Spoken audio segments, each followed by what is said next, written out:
Gracias a todos por el encuentro, gracias por la oportunidad de participar en esta charla. Le agradezco a Enrique que me haya invitado, sobre todo porque las veces que lo entrevisté a Enrique fue bastante punzante y que tenga la amabilidad de invitarme quiere decir que habla de una amplitud de miras que creo que se necesita siempre en la escuela. Hoy, que además es 17 de septiembre, en este mes de la educación, que ya la semana pasada empezamos con festejos y momentos de saludos, hablar sobre la profesión docente y sobre la profesión de los profesores en particular es algo muy interesante, muy valioso, en un momento en el que la Argentina está atravesando una crisis que puede llegar, quién sabe hasta dónde.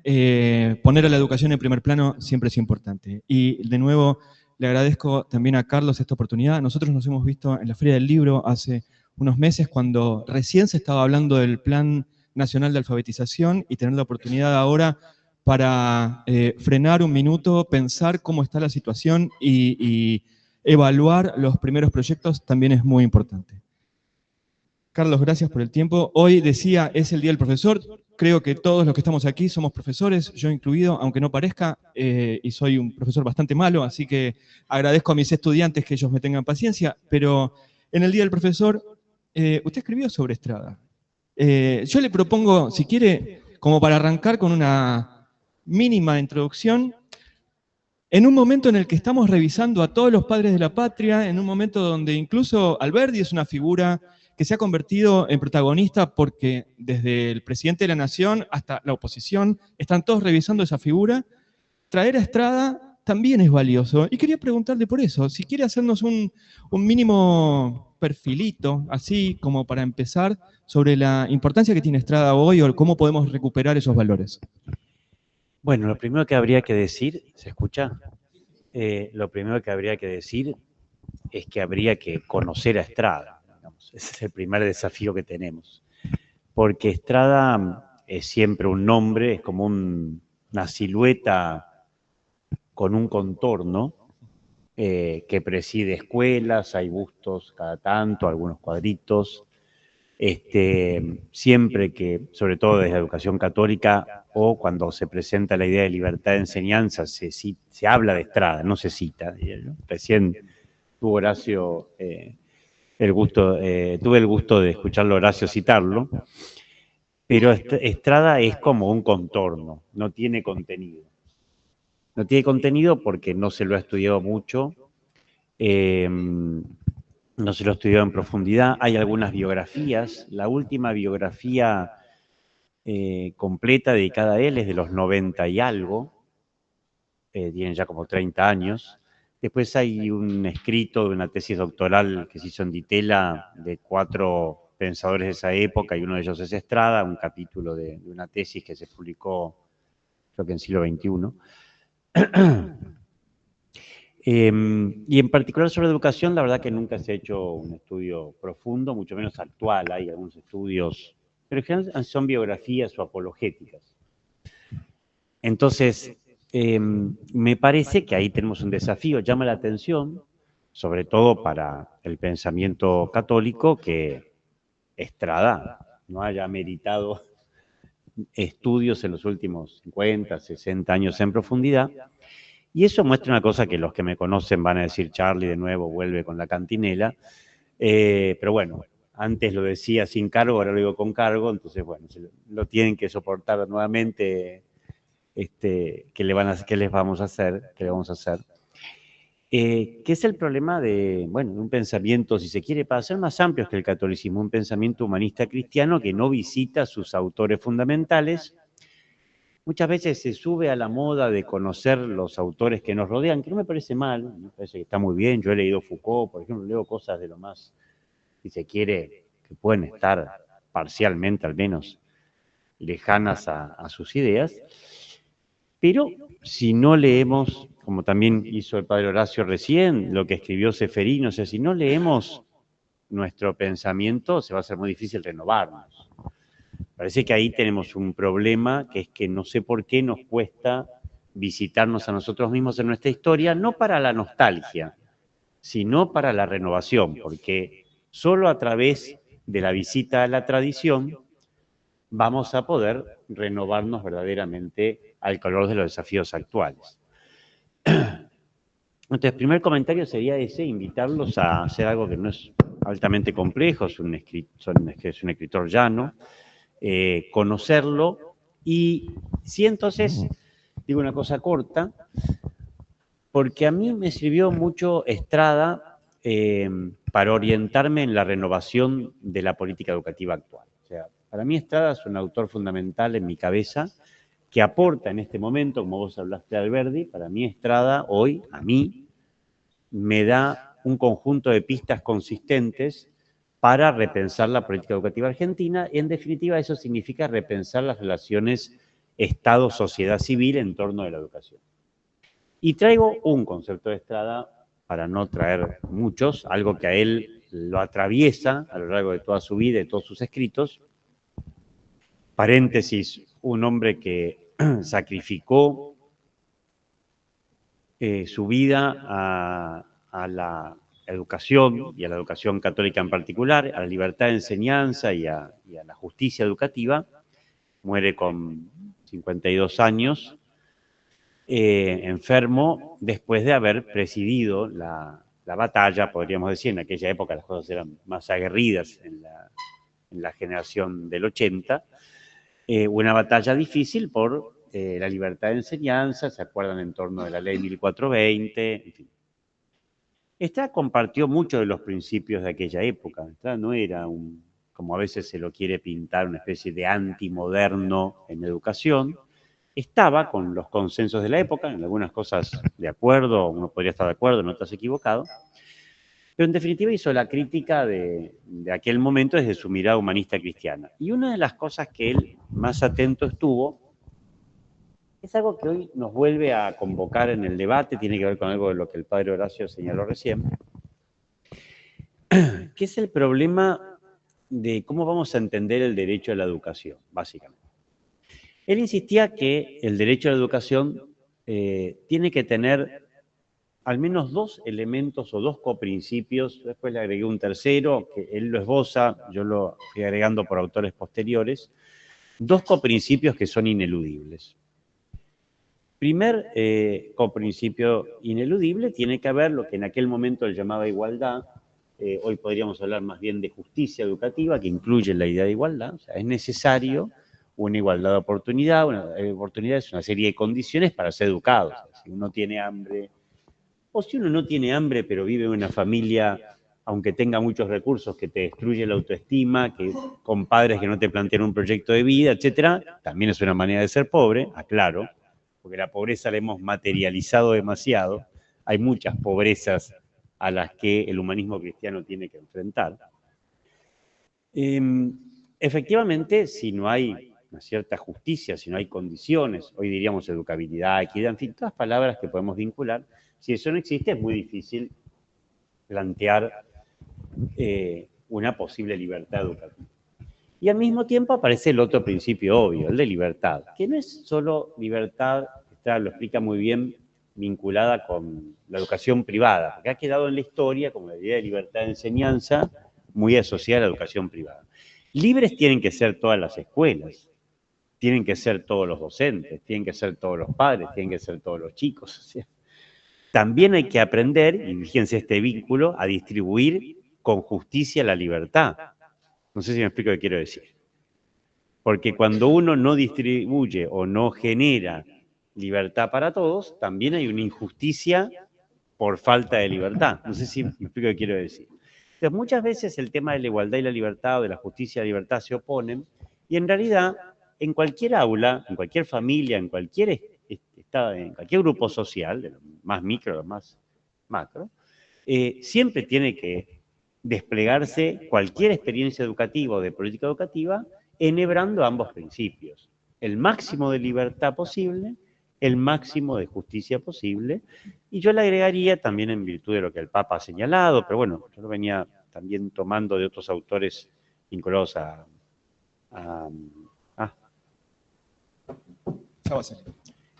lo de Chiara Lubich es Foucault. El pensamiento Foucault en América Latina, el tema de la fraternidad, o también, como yo señalo muchas veces, confianza. A mí me parece que estos son los tres coprincipios que tienen que funcionar para que haya un verdadero derecho a educación. Uno siempre tiene que lograr el máximo de justicia educativa, el máximo de libertad, el máximo de confianza o fraternidad, y eso permite precisamente que una educación se pueda desplegar desde lo más chiquito a lo más macro. Entonces ahí me parece que hay una enseñanza de Estrada que es fundamental, que tenemos que dejar de oponer lo que en realidad se retroalimenta. La justicia y la libertad van juntos y cuando uno ataca a uno, ataca a la otra y viceversa. Yo creo que es un gran aporte del pensamiento clásico que Estrada retoma. Y en ese punto, termino con esto muy cortito, Estrada plantea una palabra que cuando yo la leí las primeras veces me llamó la atención, porque parece una palabra que yo aprendí por mi edad, obviamente, en la década de los 90, que es la palabra descentralización. Y uno dice, ¿Estrada hablaba de descentralización? Sí, varias veces hablan sus escritos de la palabra descentralización. Entonces uno se imagina la descentralización de los 90, la provincialización de la educación. Y él dice, ojo, porque descentralizar no es pasar de una concentración nacional a una concentración local. Descentralizar es lograr que lo educativo esté cogobernado por distintos agentes. La familia, la iglesia, la sociedad civil, el Estado. O sea, la educación es un fenómeno relacional. No es un fenómeno que se puede adjudicar a un agente. Entonces uno no pasa del Estado a la familia, o sea, no va boyando con agentes únicos. La educación, por supuesto, los padres son los primeros y naturales educadores, sin duda, pero ese derecho tampoco es absoluto, porque un padre tampoco puede hacer cualquier cosa con un chico. Tampoco puede hacerlo un docente, tampoco lo puede hacer la iglesia, tampoco lo puede hacer el Estado. Entonces la educación es poliárquico, la educación es un fenómeno gobernado, podríamos decir de soberanías convergentes, el padre Horacio también hablaba de soberanía.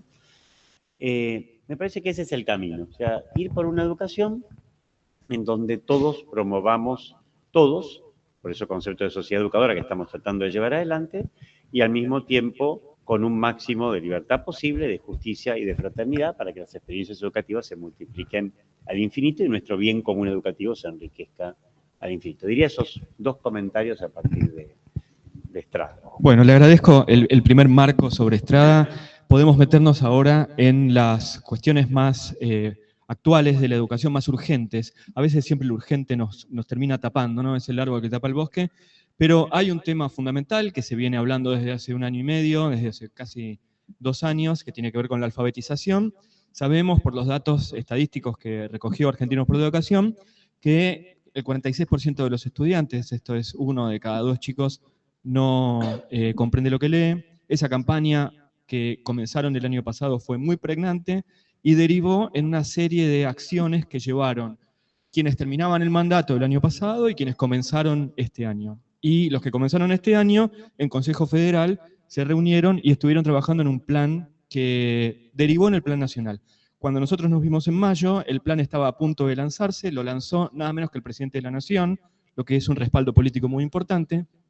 Y mientras nosotros estamos hablando, en pantalla tenemos a Horacio Ferreira, que es el ministro de Córdoba, a Cecilia Paz de Mendoza, a José Luis Punta de Chubut y a Fabián Macaglia también de Chubut. Yo los voy a invitar a ellos a que también participen en esta respuesta, porque es una respuesta que es cómo está la situación de la alfabetización hoy, qué métricas se están tomando para saber si los primeros avances de ese plan nacional y con los invitados por la parte virtual desde las provincias, ¿qué resultados están dando y cómo se está corrigiendo?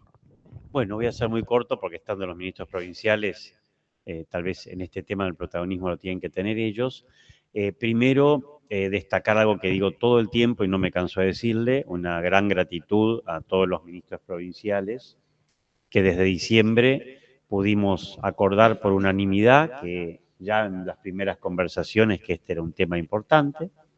Luego eso se cristalizó en un primer acuerdo unánime en febrero y finalmente en otro acuerdo unánime en mayo, más allá de que ha habido otros acuerdos unánimes también. La verdad que estoy muy agradecido por la generosidad de todos, porque en política educativa justamente si uno viene hablando del cogobierno, de la participación, etcétera, mal haría este gobierno en pretender que el Estado Nacional está bajando línea, entre comillas, sin respetar la participación y la libertad de todos. Y gracias a Dios, hace muchos años, sabiamente, el sistema educativo argentino tiene un Consejo Federal de Educación que se reúne casi mensualmente, y en ese consejo se trata de acordar las principales políticas. La política de alfabetización, en ese sentido, apunta, a veces la palabra alfabetización hasta puede sonar un poco antigua, porque uno dice, bueno, parece un desafío del siglo XIX. Pero en realidad es un nombre de algo que es, si se quiere, dicho con una terminología más propia del siglo XXI, el desafío de los aprendizajes fundamentales. Nosotros tenemos que lograr que las escuelas consoliden muy bien los principales aprendizajes de los chicos. Eso es clave, que es la base para todo. El otro día, lamentablemente no recuerdo el estudio ni el país, uno lee tantas cosas o te comentan tantas cosas que pierde la capacidad de almacenamiento. Me comentaban que, insisto, no recuerdo en qué nación, se había hecho un estudio y se había detectado que la mitad del abandono escolar en el nivel secundario se debía a la mala formación del nivel primario.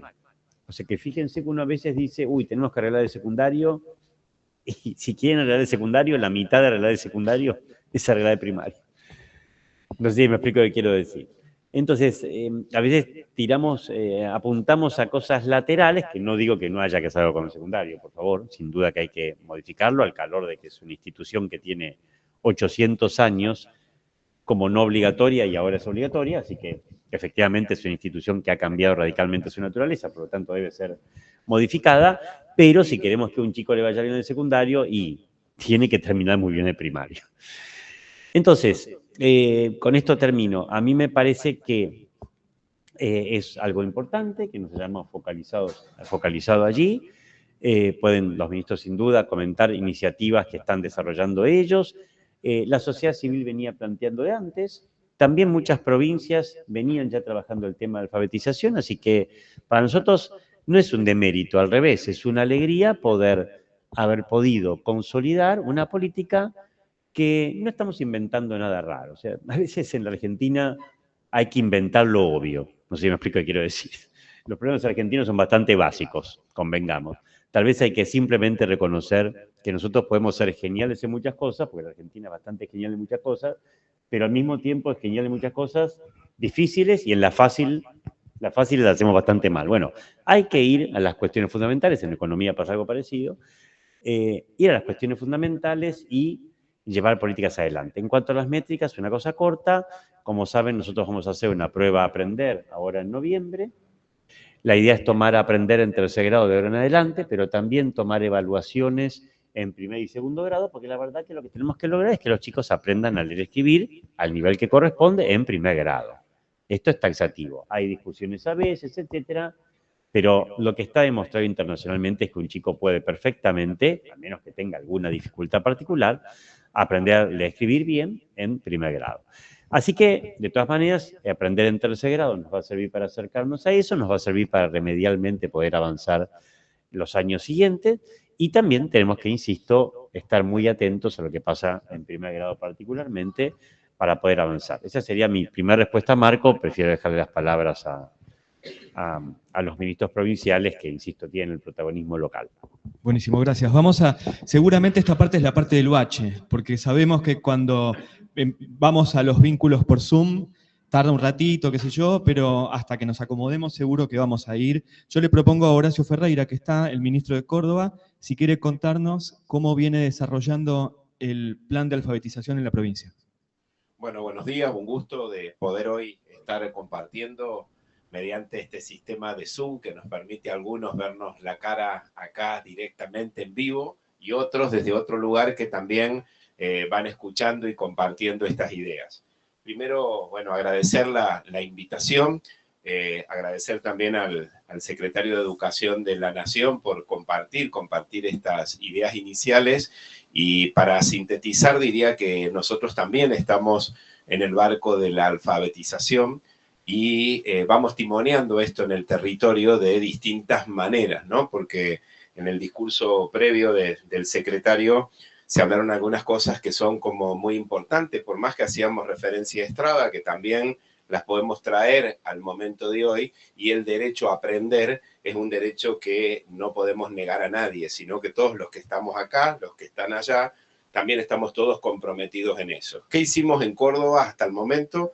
En el marco de este compromiso alfabetizador, que nosotros lo hemos denominado Compromiso Alfabetizador Córdoba, hemos puesto el acento en enseñar más.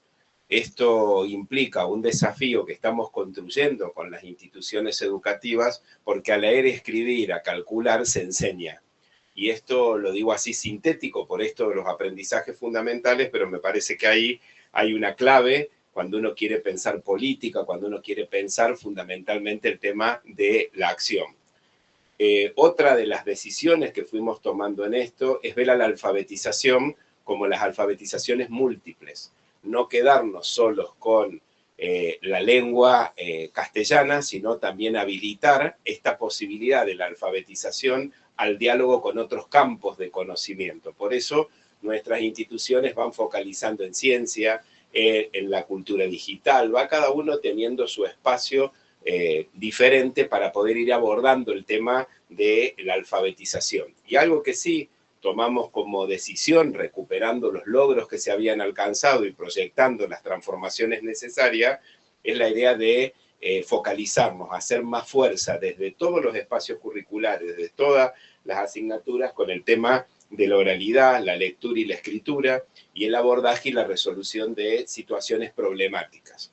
Eso nos va permitiendo hoy ir construyendo un entramado donde en el nivel inicial estamos trabajando fuertemente el tema de la idea de la alfabetización temprana e inicial, en primaria la inicial y la avanzada, en secundaria la avanzada y la académica, y en el nivel superior la académica. Cuando digo estamos abordando, cada una de las escuelas, cada una de las instituciones educativas, incluidas también varias universidades que se han sumado también al desafío alfabetizador, están en estos momentos en la redefinición de un proyecto alfabetizador.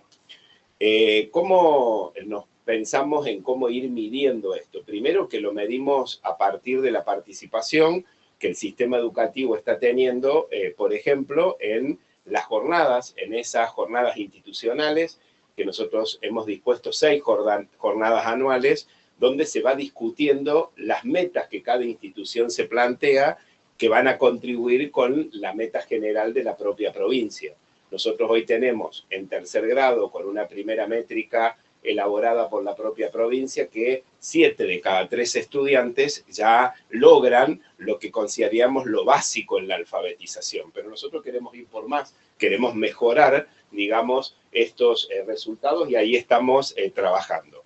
También hemos tomado la decisión de, en Córdoba, trabajar el tema de la fluidez lectora, no solo en el sentido de la lectura rápida, sino de una lectura comprensiva, y nos hemos animado a realizar una experiencia piloto en torno a esto, y estamos ya iniciando las primeras evaluaciones ahora en el mes de octubre, tanto en el nivel primario como en el nivel secundario, y nos animamos también a los institutos superiores de formación docente, en los primeros años, poder también evaluar el tema de comprensión y fluidez lectora. Trabajamos en 3 focos, el de la promoción, de la focalización y la personalización. La promoción es para todo, la focalización hemos identificado aquellas instituciones que tienen mayor dificultad, tanto de gestión estatal como de gestión privada, y la personalización. En algunas instituciones hoy nos encontramos trabajando a partir de tutorías, de talleres de aprendizajes, de manera focalizada con algunos alumnos que presentan más dificultad, para poder concretar esto que decía el secretario nacional, que tenemos que lograr que nuestros chicos aprendan a leer y a escribir comprensivamente en el primer ciclo de la educación primaria. Entonces, en esa perspectiva, vamos trabajando codo a codo con cada institución, respetando la autonomía y acompañando los procesos, porque todas las instituciones son distintas. Recién se hablaba acá del tema de lo federal. Creo que adentro de la propia provincia está lo federal también. Hay que atender de manera situada algunas cosas, y me anoté mientras escuchaba para dejarle también la palabra a los otros colegas, algunos conceptos que me parece que van marcando la tensión en la política pública en lo que hace a Córdoba. Nosotros estamos trabajando mucho en cómo pasamos del derecho a la educación al derecho a aprender, porque Córdoba tiene buena cobertura, pero nos está faltando el logro de los aprendizajes fundamentales que recién hablaba claramente el secretario de Educación de la Nación, la perspectiva de la escuela posible, esa escuela que se ve en evolución, es decir, no ver como que está mal o está bien, porque no evaluamos para eso, sino para vernos en un proceso de mejora continua. Este es un proceso iniciado que se va a profundizar, por supuesto, el próximo año, y también vernos en el ecosistema del aprendizaje. Yo creo que ahí hay una debilidad porque pareciera ser que cada uno con estos temas va en solitario.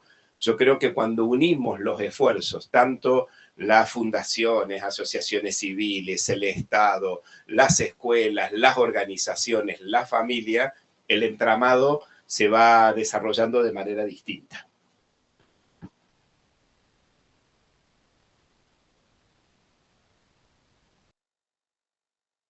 Que también está con Fabián Macali allá, si quieren contarnos el proyecto de alfabetización, sobre todo cómo han sido los primeros pasos que han dado en ese proyecto y cómo lo están evaluando.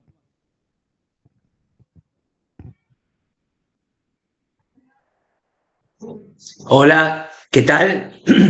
Buenos días a todos, buenos días, agradecidos de habernos invitado en primer lugar y a todos y inmensamente felices de poder compartir con las autoridades de otras provincias, con la federación y con el secretario de Educación de la Nación, que nos acompaña y que siempre prestigia todas estas reuniones.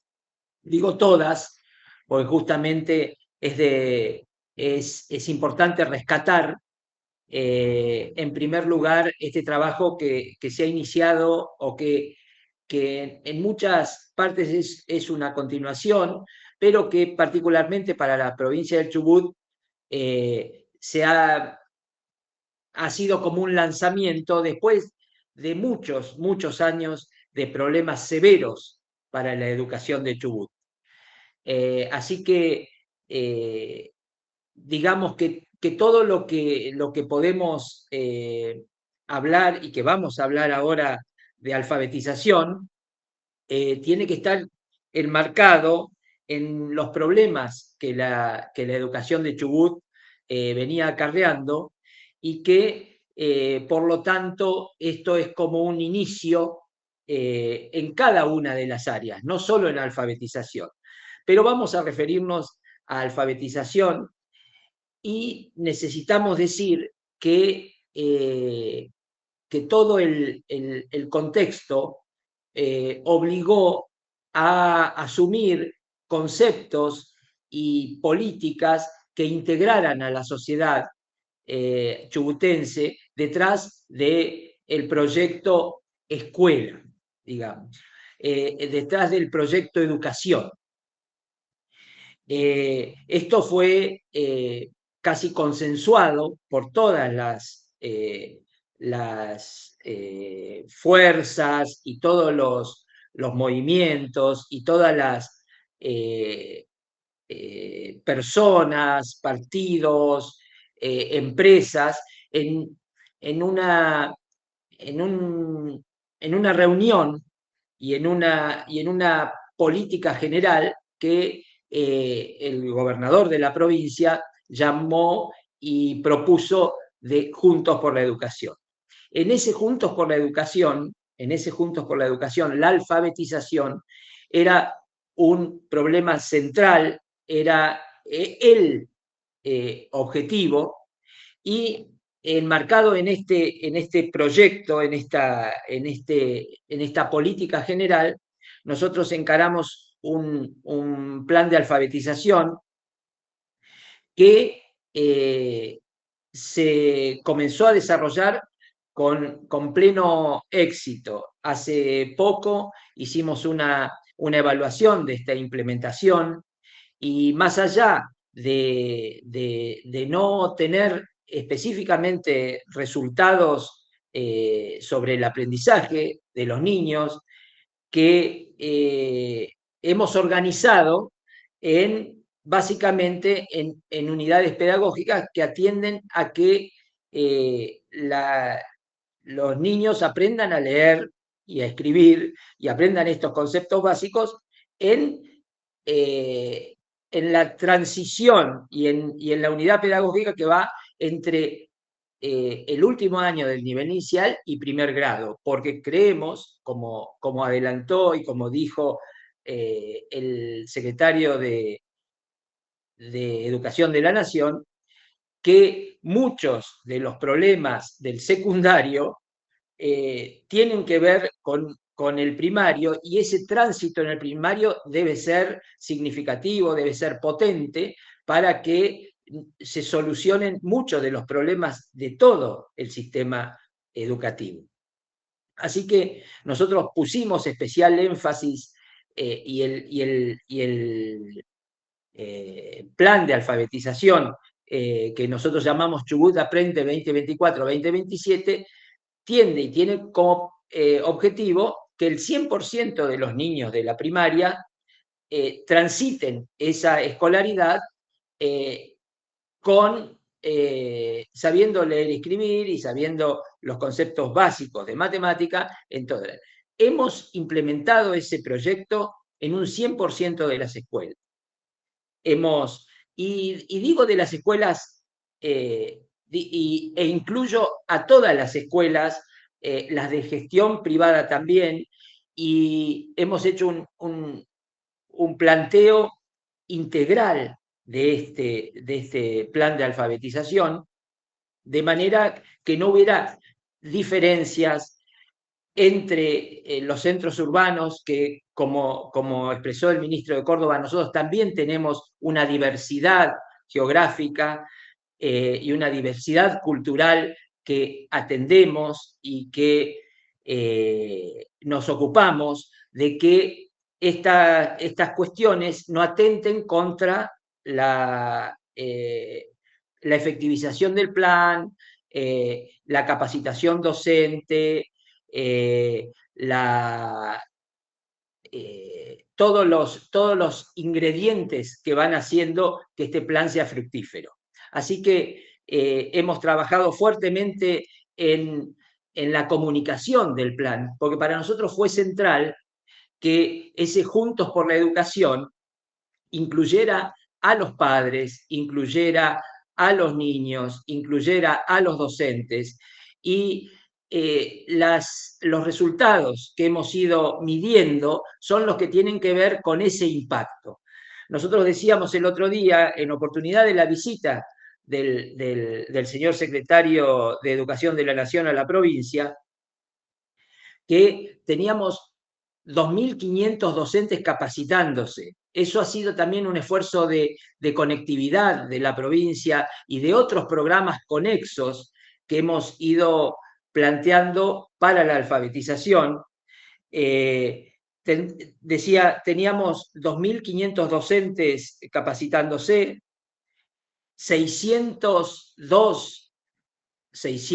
alrededor de 600 directivos y cerca de 100 supervisores capacitándose en alfabetización. Pero lo que más nos impresionó y nos dio satisfacción es poder medir el impacto que esto ha tenido en la comunidad, porque nosotros tenemos índices de conocimiento del plan, de acompañamiento del plan y de aceptación de los principios del plan de alfabetización de aproximadamente entre un 80 y un 95% en cada una de las áreas que yo les acabo de comunicar respecto de las familias.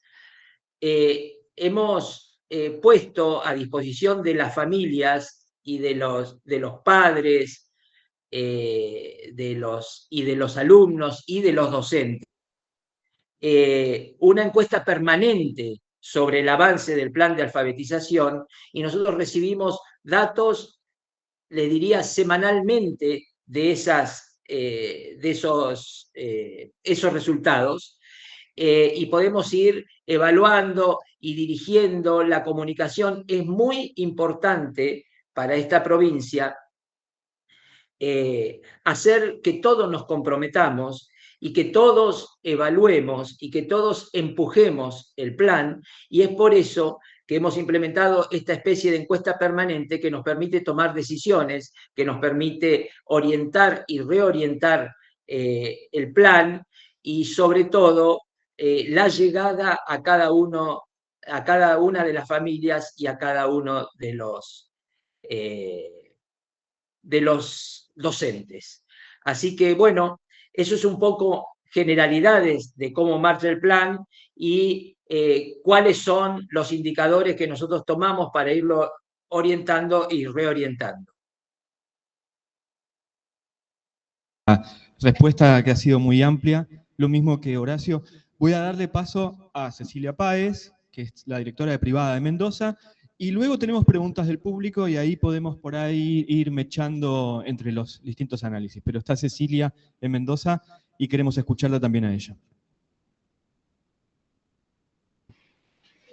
Perdón, la directora de Privada tuvo que retirarse. Tenía una reunión. Bueno, vamos entonces a las preguntas. Han estado hablando los tres, el secretario y los dos ministros han estado hablando de distintas cuestiones generales sobre el sistema educativo, y el doctor Torrendel nos contaba o nos hablaba también sobre la idea de igualdad y equidad, y hay un dato que es un dato preocupante en todo caso, que ha salido hoy a partir de un informe de la Universidad Austral, que dice que 9 de cada 10 estudiantes de zonas vulnerables, 10 estudiantes de bajos recursos terminan la secundaria sin saberes de matemática. El dato, el que nos ha tomado en los últimos años, en los últimos meses en todo caso, fue la alfabetización. Pero la matemática es un dato que aparece también como un indicador que está hablando sobre la crisis educativa. Por ahí le pregunto primero al secretario, que lo tengo al lado, pero después invito a los dos ministros también a hablar sobre los procesos de la matemática, de cómo están pensando revertir esta situación. Bueno, yo no soy un experto en pensamiento de la matemática. Y digo esto y me acuerdo a mi gente de comunicación que me dice, Charlie, vos siempre decís que no sos un experto en algo. Bueno, es que uno no es un experto en todo. Pues lo digo ahora que no están para que no me reten. Mira, nosotros empezamos por alfabetización. Vamos a ponerlo como título después esto. Exactamente. Dijo el secretario, que no soy experto en muchas cosas, hay que aclarar. Si hay algo que produce el aprendizaje es darse cuenta de lo que uno sabe y de lo que no. Así que los que creen que saben mucho, esos son los que en realidad están en problemas. Estamos aprendiendo todo el tiempo. Así que, no, mi primera respuesta sería que nosotros, la verdad, que nos centramos en alfabetización, porque obviamente también está vinculado con la matemática. Lo fundamental es el lenguaje nos permite, el idioma también nos permite acceder a conocimientos matemáticos, que en última instancia es otro tipo de lenguaje. Cuando uno aprende a manejar un lenguaje alfabético, puede luego, si además entiende las consignas, etcétera, trasladarse a otros lenguajes. Así que nosotros hemos puesto el foco por el momento en alfabetización. Nuestra idea el año que viene es comenzar con programas vinculados al ámbito de la matemática. Hay provincias, como dijo Horacio, que ya lo están haciendo y nos parece perfecto. Sin duda que es también lo que hay que hacer, por eso yo al principio de todo dije el concepto central son aprendizajes fundamentales, donde lógicamente lo matemático está. También hoy es necesario algo de lo digital, de lo que podríamos llamar alfabetización digital, y bueno, qué duda cabe que hay ciertos elementos de todo ello que hay que aprenderlos en conjunto, no son tabiques o aprendizajes o contenidos sucesivos. Uno puede estar aprendiendo lo digital junto con lo matemático y el mundo del lenguaje, en fin, podemos estar todo el tiempo integrando. Entonces, mi respuesta corta sería eso. Nuestra prioridad ahora es la alfabetización. Vamos a abrir en el año que viene un camino por el lado del aprendizaje de la matemática. Hay provincias que ya lo están haciendo y está muy bien. Alentamos y apoyaremos para que eso continúe. Bueno, no, y listo. Creo que esa sería mi respuesta inicial. Le voy a dar paso a Horacio Ferreira de Córdoba, pero voy a mencionar que en mayo, cuando hicimos la entrevista en la Feria del Libro, yo le pregunté a Torrendel, le digo, ¿cómo quiere ser evaluado en estos 4 años? Y Carlos dijo, por la alfabetización. Y no pasaron 4 meses y ya le estamos pidiendo matemáticas, ¿no? Es verdad, sí. Así que... Bueno, a eso me permite un comentario. En la política educativa, a mi modo de ver, pasa igual que en las escuelas. Cuando uno pretende abarcar mucho, al final hace todo por arriba y finalmente la gente no aprende, porque cuando no hay un aprendizaje profundo, como dicen algunos pedagogos, y auténtico, finalmente vos lo que haces es un zapping. Entonces, por supuesto que el aprendizaje de matemática es fundamental, nadie lo niega, pero yo creo que una manera de combatir la mala educación es seleccionar contenidos y visitarlos con los alumnos en profundidad. Y para eso es clave una nueva evaluación, una retroalimentación para la mejora, que nuestros chicos hagan 2 o 3 veces lo mismo. Cualquiera de nosotros cuando aprende y cuando hace lo mismo muchas veces hasta que le sale bien. Nosotros estamos todo el tiempo por arriba visitando temas con los chicos a las corridas y después decimos no aprenden. ¿Y por qué van a aprender si el ser humano aprende haciendo lo mismo varias veces? Entonces nosotros tenemos que diseñar una pedagogía profunda, auténtica, en donde promovamos, diseñemos experiencias de aprendizaje donde los chicos en profundidad se metan en cuestiones fundamentales. Al tratar esas cuestiones fundamentales, uno lateralmente va tratando otros temas. Tampoco es que uno no trate otros temas, pero tenemos que focalizar. Lo mismo en política educativa. Así que yo creo que tenemos que lograr 1, 2, 3 cosas bien hechas y no pretender abarcar demasiado para que finalmente no logremos nada, me parece. Gracias. Ahora sí, le doy paso a Horacio Ferreira de Córdoba, que nos cuente los proyectos asociados a la matemática. No, particularmente creo que en el inicio, cuando hice el comentario, nosotros nos focalizamos en las alfabetizaciones múltiples, pero ponemos énfasis en lengua y matemática.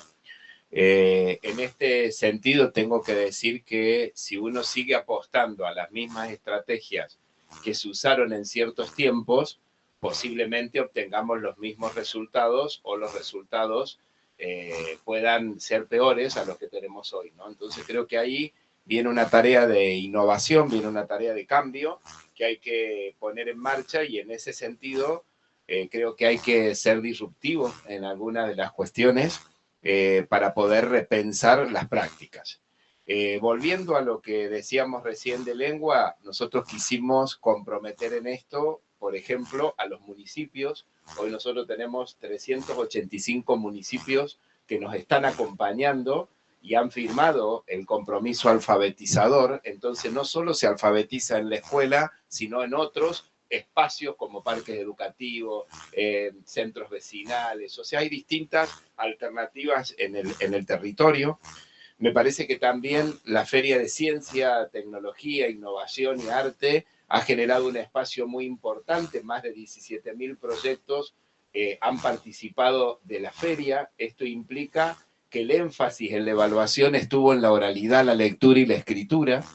Acá también hay algo importante y por primera vez tuvo ese nicho exclusivo la matemática como espacio también para debatir. Esto estuvo acompañado previamente con la Olimpiada de Matemática, que 40.000 estudiantes participaron a los fines de generar y resolver desafíos matemáticos. Esto se acompaña ahora en los próximos meses con lo que se llama el Festival de la Palabra, donde ya hay 900 registros de proyectos de instituciones educativas que se van a comprometer al trabajo en este festival, que tuvo una antesala que se llamó la Noche de las Lecturas, donde todo Córdoba en familia pudo compartir un espacio de lectura promovido por más de 3.600 instituciones educativas de las 5.000 que tenemos. No están todas involucradas al mismo nivel, pero cada uno en su proyecto alfabetizador va tomando como distintas líneas, digamos, de trabajo. Específicamente en la matemática, hemos empezado recientemente, porque hace una semana, con un programa que se llama Maestro más Maestro, donde el acento está puesto que en los primeros grados, en aquellas escuelas que presentan mayor dificultad o tienen mayores necesidades, estamos acercando un maestro más en el primer ciclo, cosa que acompaña al maestro tanto en lengua como en matemática. Desarrollamos acciones de capacitación docente, más de 12.000 docentes ya se han capacitado en el tema de la enseñanza de la matemática y otro número similar también en el tema de lengua, y esto va como desafiando, ¿no?, la idea de que la matemática ocupa un espacio importante junto con la lengua, pero comparto con Carlos que nuestro enfoque hoy, en este primer año, está muy centrado en la matemática, en las lenguas. El año que viene va a ser lengua y matemática el centro, y en el tercer año del plan nosotros pretendemos vincularlo con ciencias. Específicamente ir creciendo en esta perspectiva en el marco del Consejo de Políticas Educativas, Educación, Trabajo, Producción. Vamos conversando con toda la sociedad cordobesa para poder ir enfilando esto. Pero la matemática para nosotros es un gran desafío también, y los números que vos compartiste inicialmente también nos preocupan a nosotros en nuestra Córdoba, ¿no? Porque en distintas latitudes los números son bastante similares. Cuando uno los ve y cuando mira contextos más vulnerables, nos preocupamos aún más, porque en ese lugar ya la escuela sola no puede. Necesitamos desde otros lugares, centros vecinales, organizaciones barriales, contribuir con la enseñanza de la lengua y la matemática. Gracias, Horacio. Le doy paso a José Luis Punta, ministro de Educación de Chubut. Bueno, recién en el planteo inicial que hice me referí estrictamente a las cuestiones de la lectura y la escritura, de la lengua, pero en nuestra provincia la política de Chubut Aprende 2024-2027 incluye también un plan en las mismas unidades pedagógicas, con la misma potencia y con la misma capacidad de llegar a todas las escuelas de la provincia, repito, sean de gestión pública o de gestión privada, de un plan de la enseñanza de las operaciones básicas de matemática que apuntan al mismo grupo etario y, como les dije, de la articulación entre inicial y primaria, para transitar esa escolaridad primaria más ricamente y posibilitar un mejoramiento sustancial del secundario. Eso es a lo que nosotros apostamos, que se llama enseñar matemática. Este enseñar matemática, que me olvidé de decirlo antes, pero entre el plan de matemática y el plan de lectura y escritura, la provincia de Chubut, con la ayuda de toda la sociedad, de las empresas, hemos editado y distribuido en las escuelas de la provincia 275.000 libros y cuadernillos que posibilitan que los docentes y los alumnos tengan un seguimiento de la trayectoria. Son libros y cuadernillos particulares que llegan a cada uno de los alumnos de este grupo que nosotros hablamos, tanto de lengua como de matemática, y eso permite el seguimiento de la trayectoria, el acompañamiento en el aprendizaje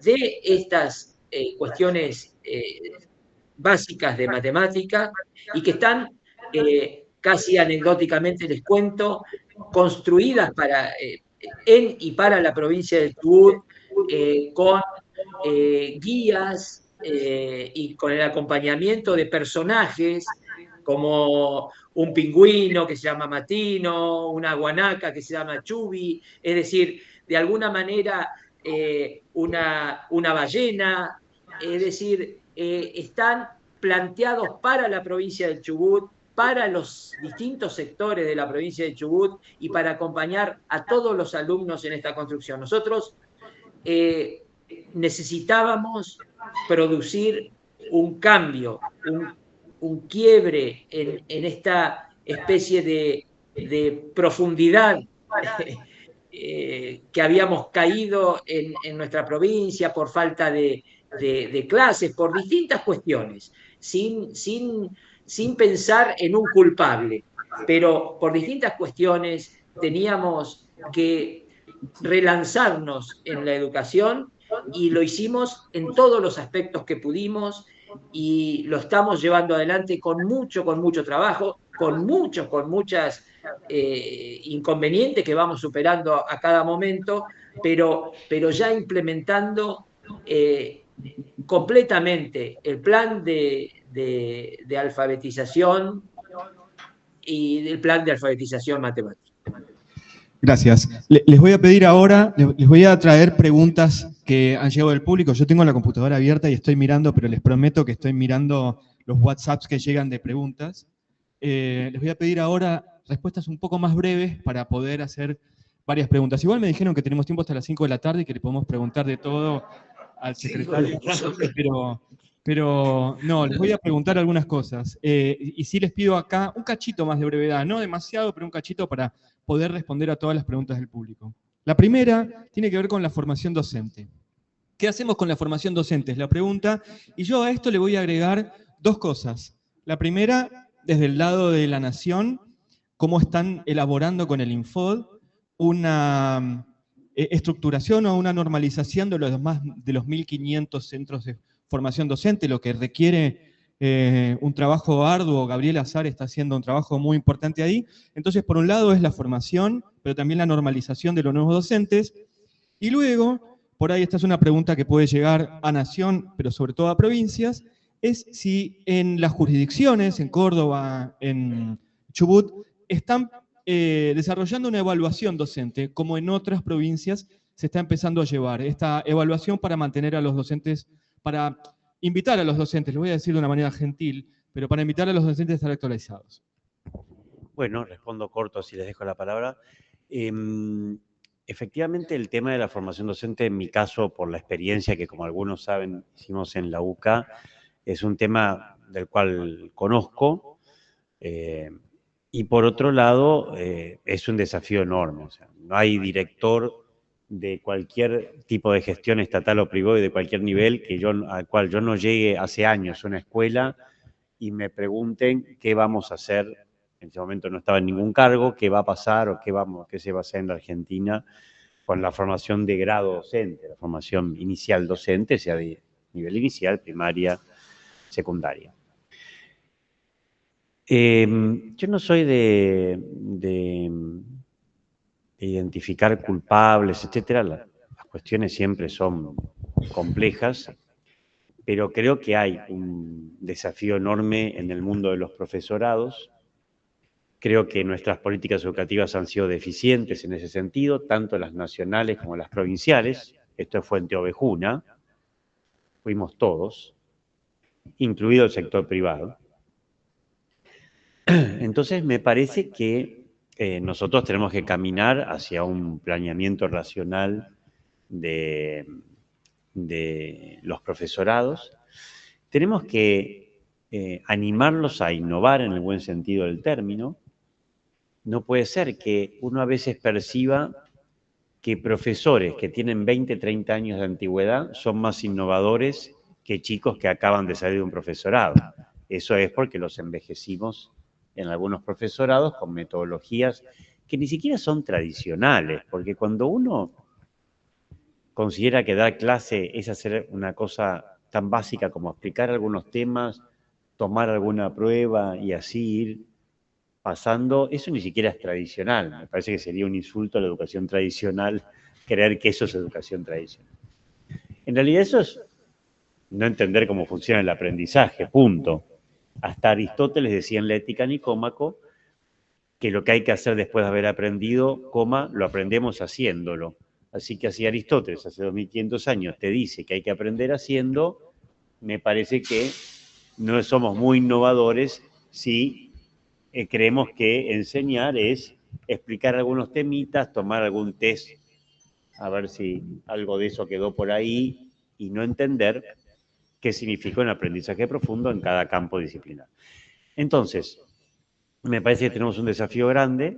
Se sacó una resolución recientemente, también aprobada por unanimidad, para generar profesorados multidisciplinarios, de tal manera de poder lograr, sobre todo en el secundario, que los profesores no queden encerrados en tabiques disciplinares muy precisos. También tenemos que renovar los currículos de secundario particularmente. Eso creo que nos puede presentar una mayor amplitud. Pero va a haber que hacer un cambio pedagógico profundo. Y eso significa que la nación y las provincias actuemos coordinadamente sobre los profesorados con ese fin. Ese plan todavía no está pautado. No voy a decir que hicimos una cosa que no hicimos. Sí creemos que hoy vamos a poner el foco en la formación docente continua para reforzar los docentes que ya están y cómo colaborar con ellos, fundamentalmente por el momento en alfabetización. Más allá que de otros temas que se van a tocar, pero alfabetización es lo central. Pero como aprendimos muy bien en la UCA, un cambio pedagógico se da también con un cambio institucional. Si yo sigo teniendo todos los profesores por horas y no hay espacio para el trabajo en equipo, para el trabajo con los alumnos fuera del horario de clase, etcétera, etcétera, y no va a haber buenos profesorados. Entonces me parece que nosotros tenemos que sentarnos, consensuar un camino y efectivamente lograr profesorados que tengan mayor consistencia de sus profesores, que se desacademicen, sería la expresión, en un sentido enciclopédico del término. O sea, los profesores que forman profesores tienen que tener un nivel académico importante, pero no sirve que sean doctores. También cuidado con eso, con esa idea de que uno traslada a la universidad los profesores, y lo digo yo que lo trasladamos, o que uno lo que tiene que lograr es que los profesores sean académicos. Sí, no, que tienen que saber más, por supuesto. Que pueden ser doctores, también. Pero los formadores de formadores tienen que sobre todo saber enseñar muy bien. Saber enseñar a enseñar, perdón. O sea, lograr que sus futuros docentes aprendan muy bien a enseñar. ¿Me explico? Esa es la clave. Entonces me parece que la cuestión pasa por ahí y ese es un trabajo. Hemos conversado sobre el tema del Consejo Federal, hay un acuerdo, ahora tenemos que ir viendo cómo estructuralmente vamos a caminar en ese sentido, porque se han hecho muchos intentos, pero quedaron en los papeles. Gracias, Carlos. Le voy a dar paso a Horacio. Después voy a cambiar, ahora le doy a Horacio, pero después cambiemos, porque si no siempre venimos con lo mismo. Horacio, la pregunta era sobre la formación docente, sobre la actualización. También ahí agrego algo más. Si el método de alfabetización que se ha mantenido a lo largo de los años fue el método constructivista, por ejemplo, y ahora hay ciertas provincias, las de ustedes están llevando a cabo una forma más basada en el método fónico, eso también implica una actualización de los docentes de lengua y el resto de las materias. Seguramente eso es un desafío más que van a agregar en el plan de educación, pero digo, ¿cómo actualizan? Y después la otra pregunta que quedaba pendiente era si pensaban en una evaluación de los docentes.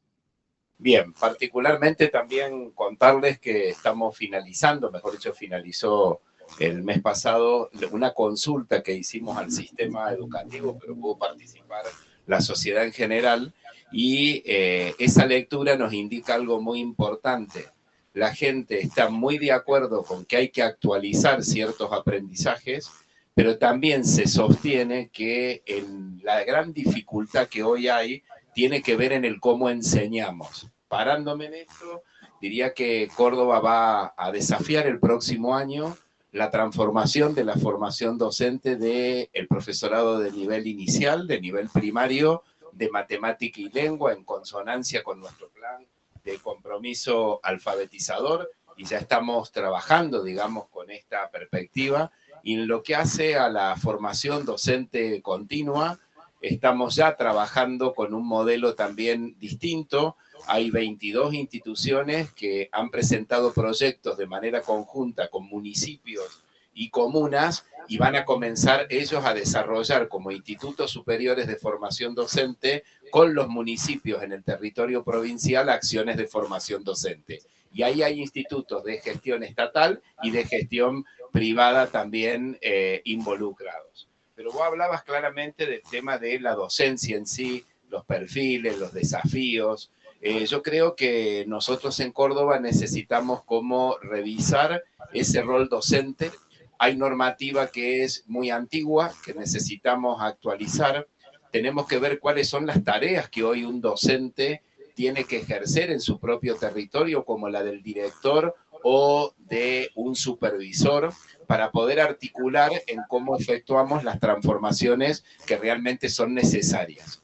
Vos también hablabas del tema de la evaluación, estos referentes, estos marcos que intentamos construir de manera conjunta en los próximos meses, porque esto está planteado para octubre y noviembre, nos van a poder a todos visibilizar en qué hacemos, qué deberíamos hacer o qué cosas están dichas pero no las hacemos, y de esa manera poder ir como perfilando ese grupo de tareas actualizadas al día de hoy que cada uno en su rol en las instituciones tiene que cubrir.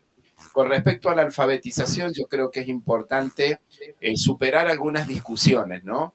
Porque digo, por ahí nos quedamos en las discusiones de los intelectuales que desde CONICET, desde distintos lugares nos dicen verdades, que algunos las toman como verdades absolutas y otros las relativizan de tal manera que pareciera ser que cualquier cosa vale. Me parece que es bueno como políticos, como personas que tomamos decisiones en el tema educativo, tomar una decisión. En el caso de Córdoba, nosotros vamos por un método mucho más equilibrado. Nuestro objetivo está en que nuestros alumnos aprendan a leer y escribir, más allá de la metodología o camino que se siga, porque ambos métodos, tanto lo constructivo como lo fónico, en algún momento son necesarios, uno u otro. El problema es ponernos de acuerdo en cada territorio cómo trabajar. Por eso el programa Maestro más Maestro, docente de sala en sala, que estamos poniendo en marcha en estos momentos.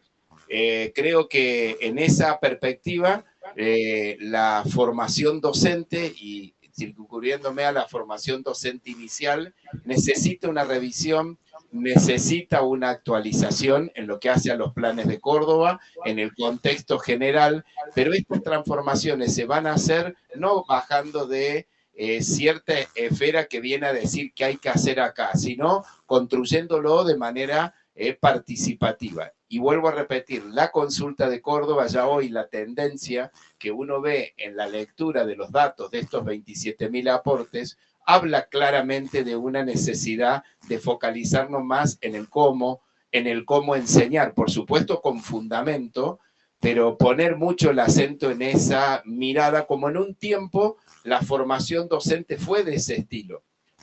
Uno puede recordar cuando se formó como docente, en mi caso, que muchas veces nos enseñaban hasta cómo pararnos frente a un determinado grupo, cómo utilizar el pizarrón en aquella época. Estas son aprendizajes que van a un cómo, como también las estrategias. Recién hablaba el secretario de aprendizaje profundo.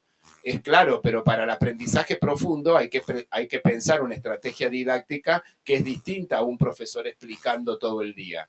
También no podemos reducir esto a que los alumnos aprenden solo ahora con la inteligencia artificial. Hay un profesor que está enseñando. Por eso creo que hay un debate muy interesante que se nos viene en los próximos años y qué bueno ser protagonista de esto. Yo creo que ahí viene el desafío, viene el reto, vienen estas cuestiones donde el derecho a aprender tiene que estar en el centro. Por ejemplo, las nuevas tecnologías se vienen en Córdoba, en los institutos de formación docente, todos los estudiantes están teniendo acceso a una netbook. ¿Por qué? Porque hemos implementado la modalidad combinada. Y en esa modalidad combinada los chicos tienen una semana de clase presencial y una semana de clase virtual. Para poder apoyar estos procesos hace falta que los docentes, estudiantes, tengan acceso a las tecnologías. Así cuando lleguen a la escuela ya llegan con los lenguajes de estos tiempos, por solo dar un ejemplo y ser abreviado en el tema. A José Luis Punta. Bueno, seré breve. Coincido plenamente con muchos o con todos los conceptos vertidos por los dos ministros que me antecedieron en la palabra. Nosotros hemos trabajado con nuestros, y estamos trabajando con nuestros institutos, los hemos incorporado en las capacitaciones de los planes de alfabetización, y aunque entendemos, como señalaba el ministro de Córdoba, que los paradigmas, todos los paradigmas en ciencias sociales conviven, se mezclan, y nosotros creemos que en algún sentido pueden potenciarse. Hemos propuesto el planteo de la conciencia fonológica y del enseñar matemática que plantea Victoria Sorraquín, ese camino como una alternativa potente para la enseñanza de la lengua y la enseñanza de la matemática. Y estos dos caminos han sido propuestos a los equipos directivos, no solo incorporándolos los equipos directivos de los institutos de formación docente, estoy diciendo, pero no solo incorporándolos en todo el planteo de los planes, sino que además hemos mantenido reuniones con esos equipos y con los docentes para recabar y tener esta respuesta o estas discusiones, porque en el fondo es el nivel que a nosotros de alguna manera tendremos que seguir trabajando y profundizando para el año que viene, también como lo planteó el ministro de Córdoba, y que iremos profundizando para que la formación inicial de nuestros docentes acompañe o fortalezca o sea el factor central de la continuidad de un plan de alfabetización y de una política, sobre todo de una política de aprender en primaria y en los últimos años del nivel inicial las cuestiones básicas que nos permitan transitar toda la escolaridad ricamente. Así que eso ha sido hacia la formación inicial. Y como señalé anteriormente, hemos incorporado a todos los docentes de la provincia, pero especialmente a los de algunos de los institutos. Los de los institutos tuvieron como un cupo. Nosotros vamos a generalizar ese cupo para el año que viene en la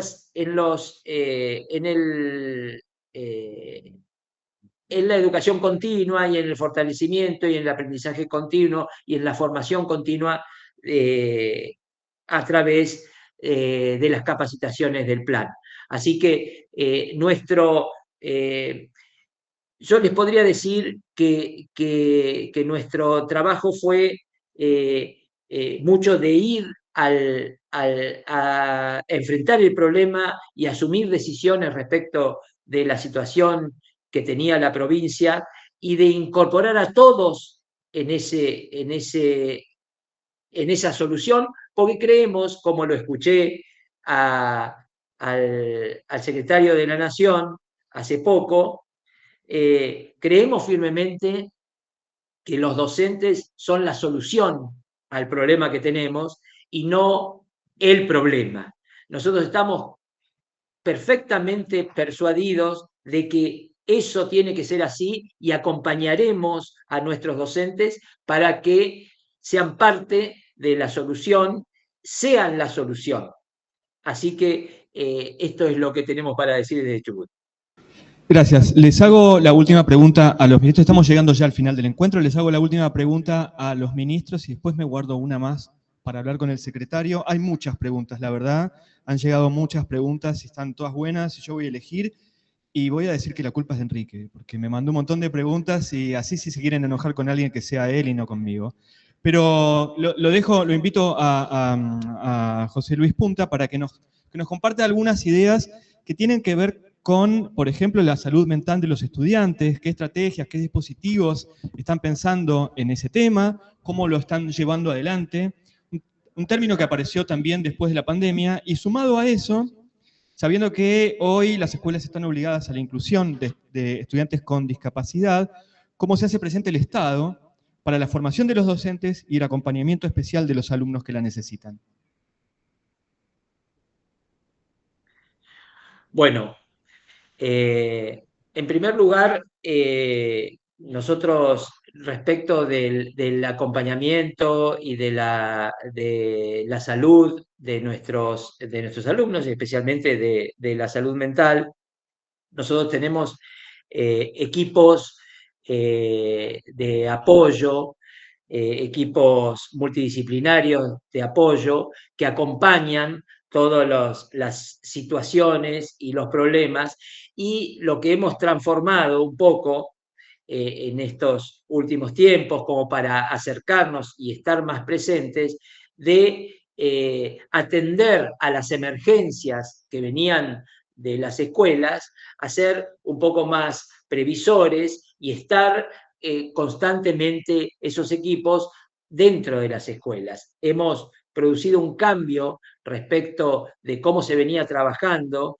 en los equipos de apoyo multidisciplinarios, vuelvo a decir, que estaban un poco a la expectativa y en la proximidad de las escuelas, de las instituciones, pero no dentro de ellas, a proponer y diseñar aspectos, dispositivos que permitan a psicólogos, sociólogos y antropólogos y trabajadores sociales estar dentro de la escuela, o por lo menos, aunque sea alternativamente en unas escuelas y otras, para prevenir, para estar junto a los docentes y plantear alternativas de cuidado, y eso en lo que tiene que ver con la integración. Como bien lo señalaste en las preguntas, en esta idea de que los chicos estén integrados y estén en la escuela, necesitamos el acompañamiento a partir de distintos roles de docentes, pero también a partir de equipos profesionales que puedan fortalecer y orientar a la escuela en general. Eso por un lado. También han aparecido, esta misma preocupación apareció a nivel legislativo, y han aparecido iniciativas como la atención a la prevención del suicidio y otras que tienen que ver con aspectos puntuales que han surgido en la provincia del Chubut, y sobre todo en algunas regiones.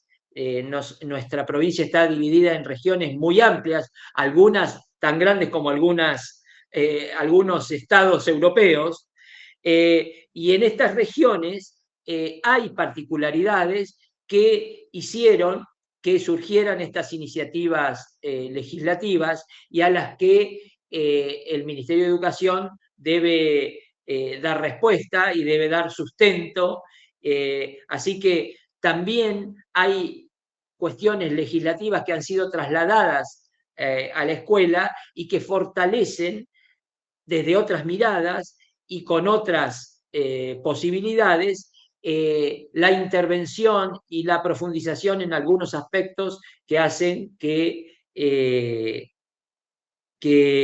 atendamos a todo este universo del que hablamos o del que la pregunta plantea.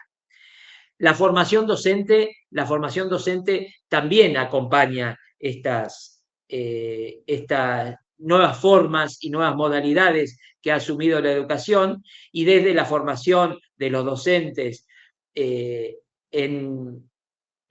tanto a los docentes comunes de escuela, el profesorado de nivel inicial o primario, o secundario, que es muchas veces uno de los focos más fuertes.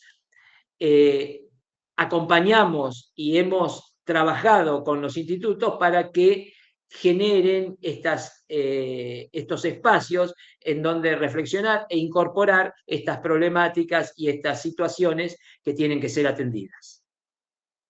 Muchas gracias, José Luis. Le doy paso a Horacio Ferreira. Como las mismas preguntas que le hiciste al ministro, ¿no? ¿Cómo están abordando los problemas de salud mental de los estudiantes, por un Bien, lado, perfecto. y Sí, por sí, otro sí, lado, no hay cómo trabajan problema. en la integración? Bueno, ahí particularmente nosotros en Córdoba tomamos una decisión que me parece que se está construyendo, digamos, en el hacer cotidiano, que tiene que ver con poner en el escenario el tema del bienestar educativo, tanto estudiantil como también de los docentes, en virtud de esta alerta que vos planteaste claramente, que tiene que ver con la salud mental, que creo que después de la pandemia se puso más en el escenario este debate. Para eso nosotros hemos aumentado en el territorio provincial la configuración en cada uno de los departamentos de un equipo de acompañamiento, digamos, a las instituciones educativas.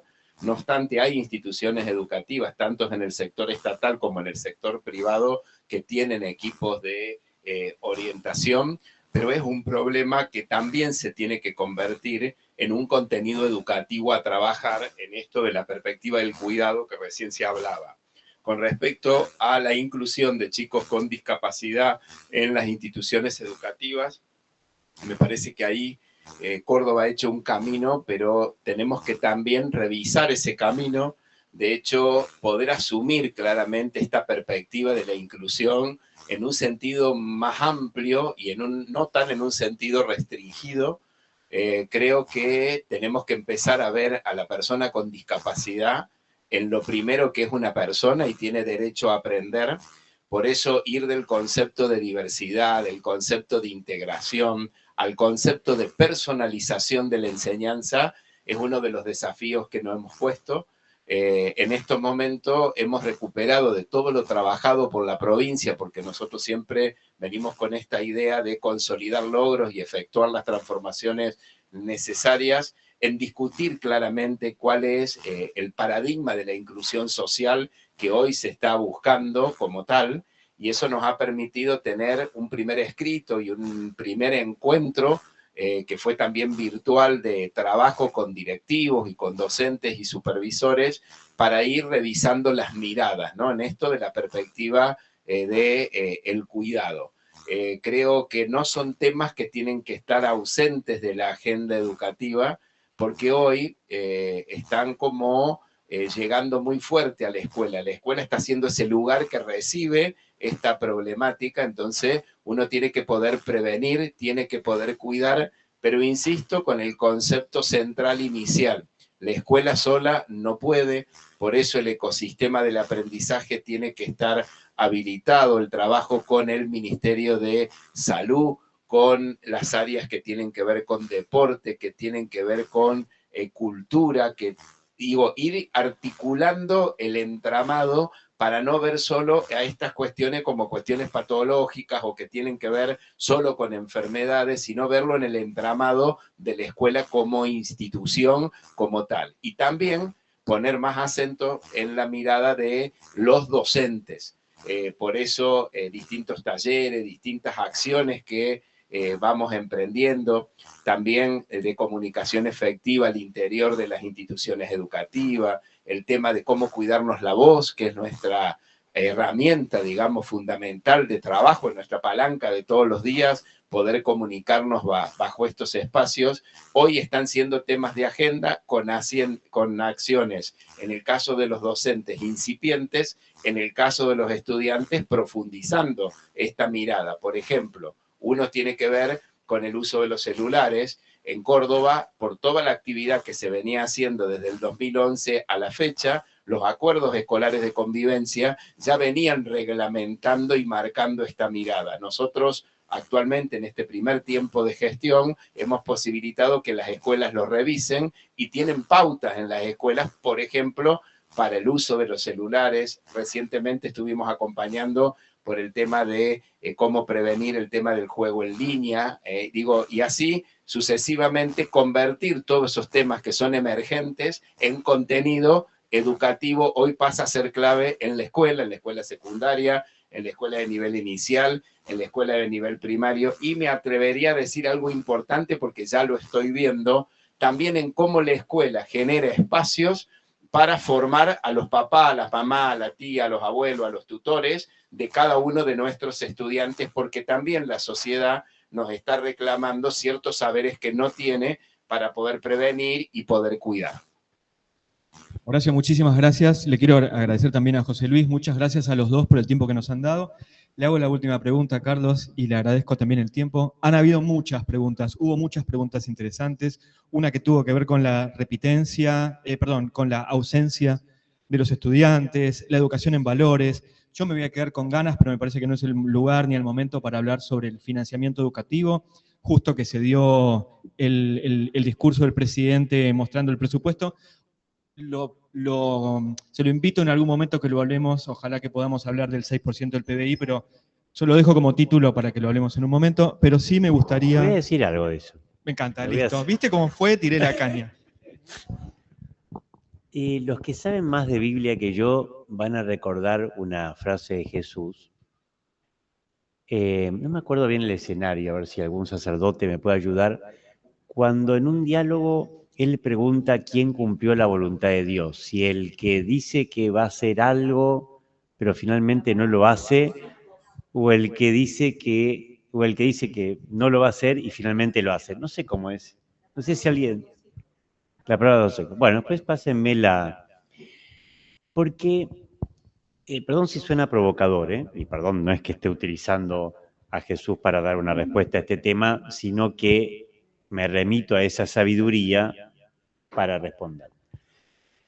Nosotros en la Argentina venimos planteando el 6% del Producto Bruto hace muchos años y se ha logrado pocas veces. Creo que son 2 años en los últimos, desde que se firmó la ley. Exacto.